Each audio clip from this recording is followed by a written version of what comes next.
Welcome to Tales from the Trenches, Season 4. Today, it is my absolute honor to have Mike Todd with me.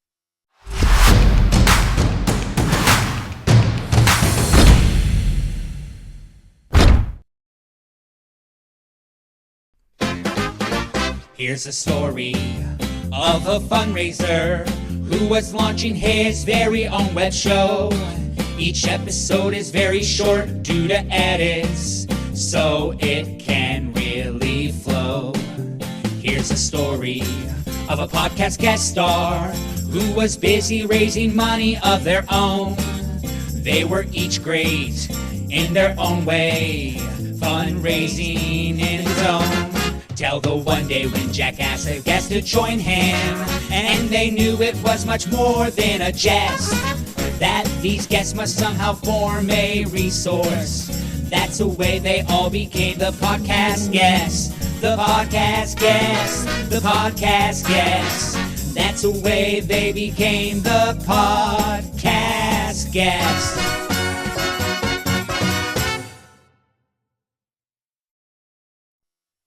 Mike Todd is a seasoned professional with extensive experience in both wealth management and philanthropy. He likes to say that he's worked on Bay Street and Hastings Street.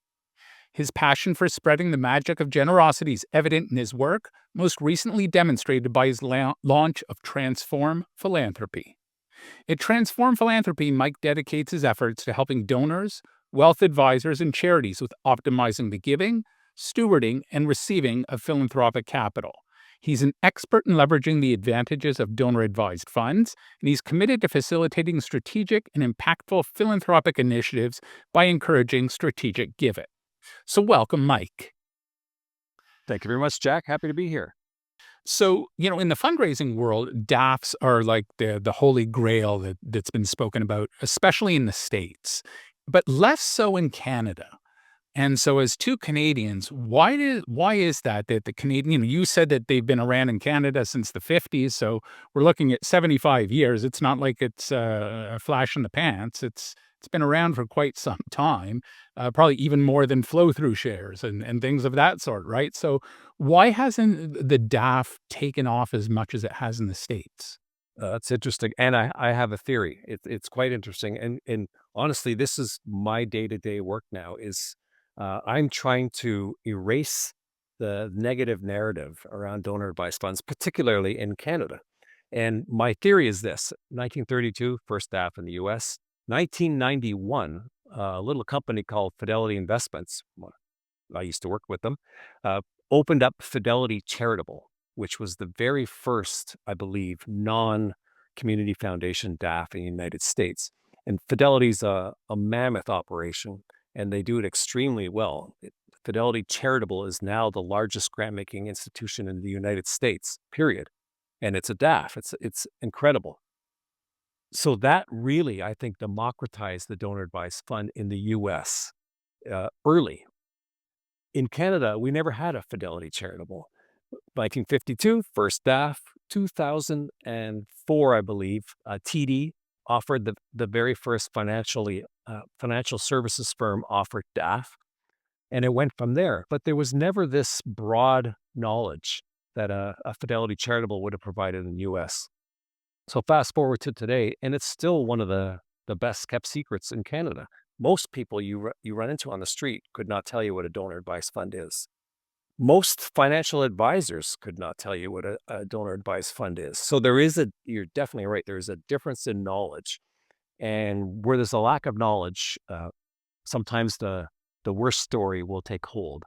And so I do find I spend most of my time working with charities, and they either don't know much about the donor advised fund and will admit it, but therefore don't think it's probably very important.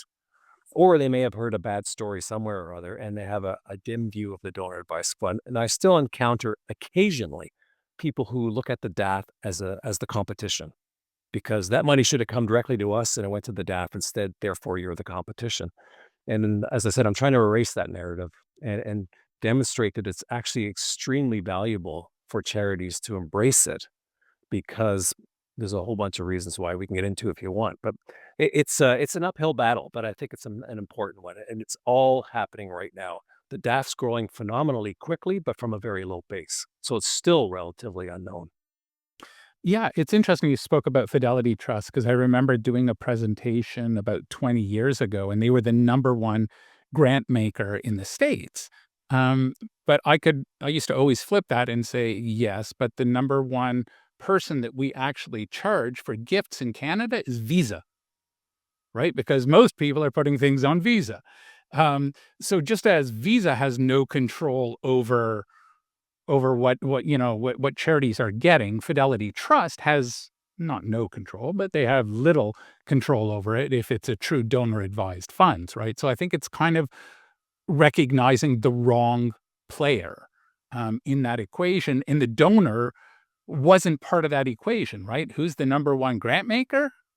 Fidelity, Right. Yeah. right? And my Yeah. response was, I don't think of Fidelity as charitable, right? They're doing it as a business. The clients are charitable, just like I don't think Visa is charitable per se. But you go online and you give $100, odds are better than not you're going to put it on a Visa card, Yeah. Yeah. right? So I wouldn't say that one is more charitable. Is that the right Yeah. attitude? That's interesting. Yeah. Yeah. You're touching on something that I find really fascinating about this whole process. And it is amazing. You're right.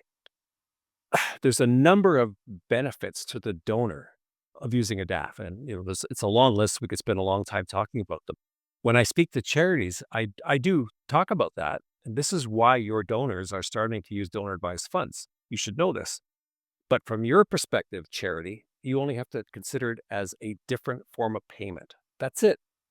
It's still me at the other end of the line who's donating. To your point, it's being facilitated by DAF, but it's not being influenced. It's still me.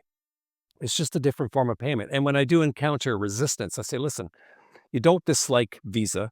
You don't dislike checks. You can't dislike the DAF. It's just a different form of payment from your perspective. And the goal is to receive it properly, process it properly, book it into your CRM properly, and ideally identify the person at the other end of the process and steward them properly. That's the challenge. It's just a different form of payment. And we're slowly coming to terms with that and what that means and the opportunities that come with that. That's a great way of looking at it. I like that way.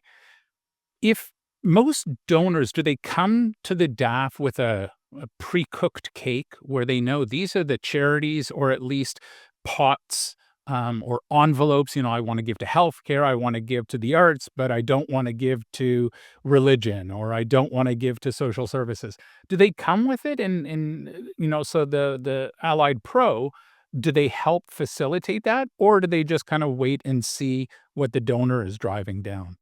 Yeah, that's fascinating. It's a great question. I think initially, absolutely, most donors arrive with their favorite charities already in mind, and they're just approaching it differently because there are benefits to them to do so. I think more and more, though, as people discover, thinking back to my description earlier of my $1 million in my DAF, they're discovering the great tax planning, wealth planning tool that it is as well. They're putting themselves in a position where they may have large DAFs, and now they can afford to take the time to really think about, these are the things I've been supporting for the last 10 years.